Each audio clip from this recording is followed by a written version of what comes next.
Hey, how's it going? If you're new here, my name is Jan and I love makeup. And if you're not new, thanks for coming back. I really appreciate you.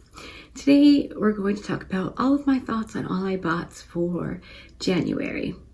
And for 2025, since I'm on a low-ish buy, I thought I would include a bit of like things I really want but haven't picked up yet, and do I still want it? Is it still on my list? So how to two for the price of one today. Anyway, hopefully you're into this. If you're not subscribed already, you totally should. If you want to share what you think about what you purchased, I prefer thoughts and bots. Feel free to leave that in the comment section. We can chat. So I'll just gonna run through these in no particular order, and it is strictly makeups. Nothing else counts. Skincare doesn't count because it's mandatory.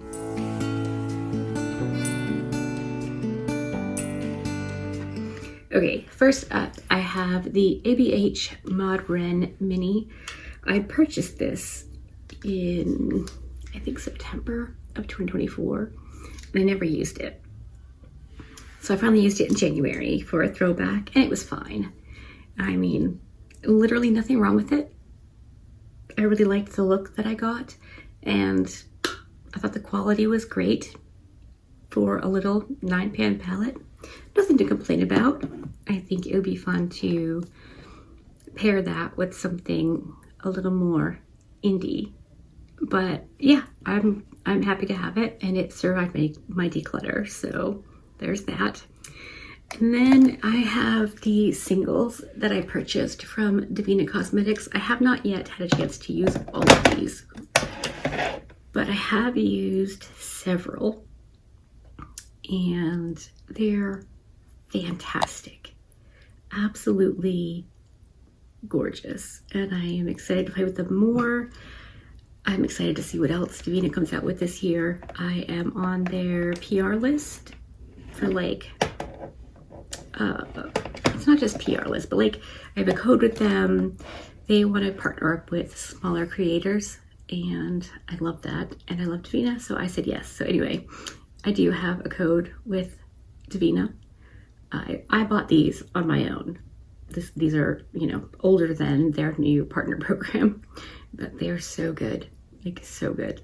I have playlists in my playlist section with they're all pretty much by brand, and then sometimes I have like chatting ready with me's or tags or just different things. Check it out. Everything is linked in the description box below. And we have the Nomad Chamonix Après Ski palette. I've only used this 4 times, I think, but it is fabulous. I've been loving this.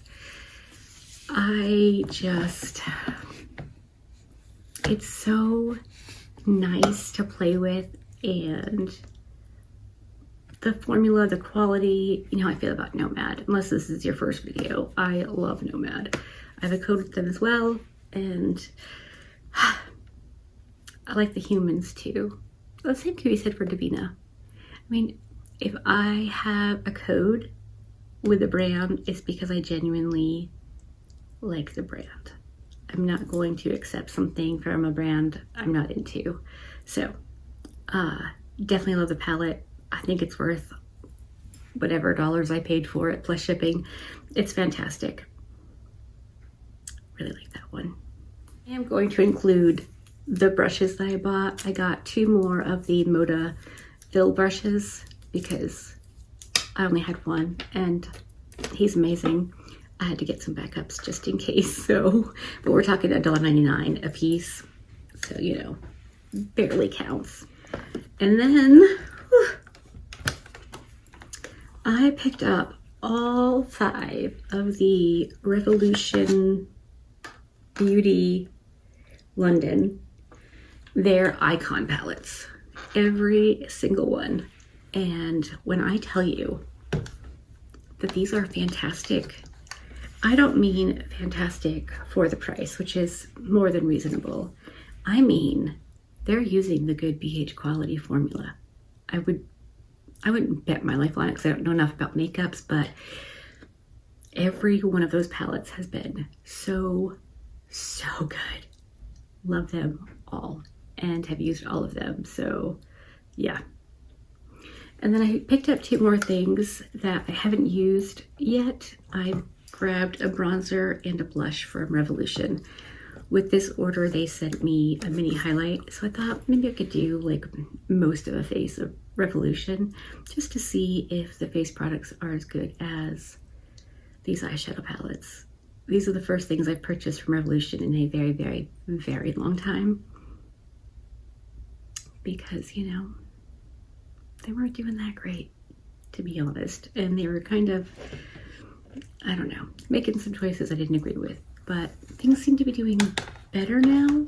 And those eyeshadow palettes are very good. Let's talk about the things that I wanted to pick up but didn't because I have to be a responsible adult. First and foremost, let's go with Titanium Foxes. The Poppy Storm and Poppy Quiet palettes look amazing. I was like, well, I'll just get all 3 while I'm there. And, you know, it's indie. It's very, very good. There seems to be a lot of special shades, so that's on pause. But it's staying on the list. I really, really, really want to get Poppy Storm and Poppy Quiet. Erica and Jem, Just Jem, both did looks with their palettes, and they were gorgeous. So those 2 are definitely staying on the list, and I will be hankering for them for a while, I suspect. We have Dee Dee's Signature, the Fearless Holiday palette. Man, that looks so good. It just looks like right up my alley. I was talking to Fash and she had that on and I was like, what's on your eyes? And she told me and I was just like, okay, that seals it. That's going on the list and staying there. I've been hankering for Dee Dee's Signature for a while, but once again, being a responsible adult and not buying every single thing that I want sucks. But it is the right thing to do, so. But they're staying on the list. And then there's the NBA Cosmetics Known for the Holidays. I didn't pick this up because I just, you know, lowish buy, really not buying all the things. But this was on the list and has been on there ever since. I can't see taking it off. I might cave on this one sooner rather than later. Especially if there's a sale, because I mean, that makes a difference, right? I think so. Also, the Secret Garden palette from Bella Beauty Bar. It is so pretty. Fash gifted me Dead Roses and the Pastel Garden, and they are lovely, absolutely gorgeous. Wowie wow wowzer. So the Secret Garden's been on my list and it's staying until I can get it because I really, really think I could get a lot of fun looks and really enjoy using that palette. So then we have Artitude. There's nothing at the moment that I'm aching for. I would definitely pick up the urban neutrals and the vintage neutrals. They look super fun. So they're on the list, but I'm not quite as like about getting them because of all of the other things that have launched or are launching or whatever. While I'm filming this, I am patiently waiting the 13 minutes until Cosmic Beauty launches their new palette and I can order that. But Cosmic Beauty's always on the list. I'm always going to order from them, as well as Nomad, always. I feel like those are 2 brands I'm guaranteed to purchase from because I've loved everything they've done. I have everything, you know, eyeshadow palette wise they've done. So those are 2 I don't know, if we were playing bingo, they'd be the free space because I'm definitely getting them. And then we have Adept. Almost anything from Adept looks beautiful. I have 2 palettes and they're both spectacular. Yeah, I really could see me enjoying. I have Sumerian Sunset, and that one was just like, I had to get it. It was orange, so that was like a given.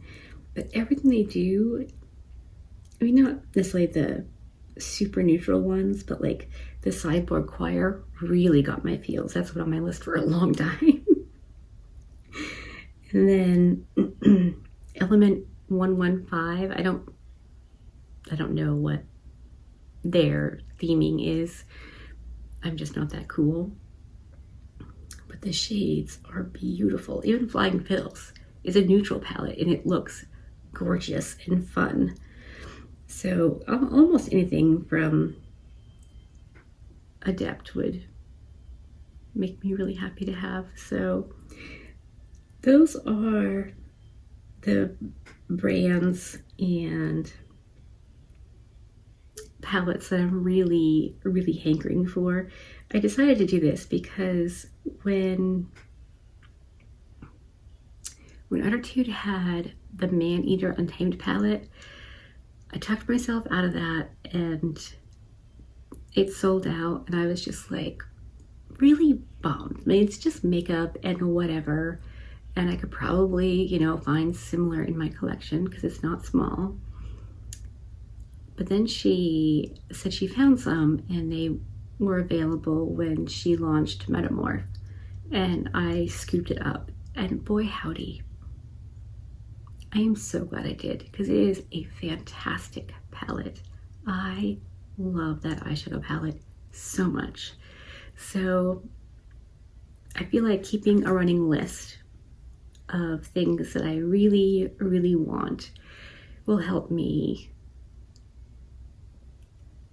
I don't know, decide what I'm definitely going to pick up, because I think that between the Nomad and the Cosmic, maybe I don't need the urban neutrals and vintage neutrals. They seem like they might be similar color stories. So I'm keeping a list and keeping track of what I really want to get and what I am getting. I mean, I've never been like just buy whatever willy-nilly. I have to make sure I'm going to like it and use it. I think I've only purchased less than a handful of things that I really didn't end up liking because, you know, this isn't my job, this is a hobby, and it's an expensive one, so I have to be a little bit careful, especially if we want to cruise the Caribbean for a while. Anyway, that is this video done and dusted. All my thoughts on all I bought, with a bonus of things that I have not bought, but still my thoughts. Yeah, I'm a dorkfish. Hopefully you enjoyed this. Let me know if you've got a list, if there are palettes that you've been wanting for a while and just haven't picked up yet. I love chatting about makeups, so hopefully you want to have a little hang sesh with me. Anyway, hopefully you enjoyed this. If you did, give it a thumbs up. If you didn't, give it a thumbs down. Either way, I appreciate you hanging out with me today. Be good, and remember to be kind to you.